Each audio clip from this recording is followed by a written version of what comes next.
இப்ப loss of reflection பத்தி பார்க்கலாமா? Angle of reflection is equal to angle of incidence. அதாவது இது வந்து ஹாரிசான்டல் லைன், இதுக்கு பர்பெண்டிகுலரா இருக்கிறது நார்மல் லைன் சொல்லுவாங்க. இந்த நார்மல் லைனுக்கும் இன்சிடென்ட் ரேக்கும் நடுவுல இருக்கிறது நம்ம ஆங்கிள் ஆஃப் இன்சிடென்ட் சொல்லுவோம். சூப்பர். இந்த நார்மல் லைனுக்கும் ரெஃப்ளெக்டட் ரேக்கும் நடுவுல இருக்கிறது நம்ம ஆங்கிள் ஆஃப் ரெஃப்ளெக்ஷன் சொல்லுவோம். அதாவது இப்ப இந்த ஆங்கிள் ஆஃப் இன்சிடென்ஸும் ஆங்கிள் ஆஃப் ரெஃப்ளெக்ஷனும் ஈக்குவலா. அதான் ஃபர்ஸ்ட் லா.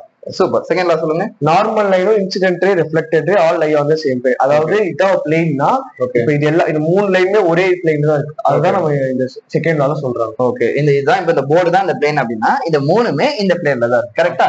ஓகே, புரிஞ்சுதா? தேங்க்யூ. இப்ப லாஸ் ஆஃப் ரிஃப்ளெக்ஷன் பத்தி பார்க்கலாமா? Angle of reflection is equal to angle of incidence. அதாவது இது வந்து ஹாரிசான்டல் லைன், இதுக்கு பர்பெண்டிகுலரா இருக்கிறது நார்மல் லைன் சொல்லுவாங்க. இந்த நார்மல் லைனுக்கும் இன்சிடென்ட் ரேக்கும் நடுவுல இருக்கிறது நம்ம ஆங்கிள் ஆஃப் இன்சிடென்ட் சொல்லுவோம். சூப்பர். இந்த நார்மல் லைனுக்கும் ரெஃப்ளெக்டட் ரேக்கும் நடுவுல இருக்கிறது நம்ம ஆங்கிள் ஆஃப் ரெஃப்ளெக்ஷன் சொல்லுவோம். அதாவது இப்ப இந்த ஆங்கிள் ஆஃப் இன்சிடென்ஸும் ஆங்கிள் ஆஃப் ரெஃப்ளெக்ஷனும் ஈக்குவலா. அதான் first law. Super. Second law சொல்லுங்க. நார்மல் லைனும் incident ray reflected ray all lie on the same plane. அதாவது இதான் பிளேன்னா இப்ப இது எல்லாம் இந்த மூணு லைனுமே ஒரே பிளேன் தான் இருக்கு. அதுதான் நம்ம இந்த செகண்ட் லால சொல்றாங்க. ஓகே, இதுதான் இப்ப இந்த போர்டு தான் இந்த பிளேன் அப்படின்னா இந்த மூணுமே இந்த பிளேன்ல தான் இருக்கு. கரெக்டா?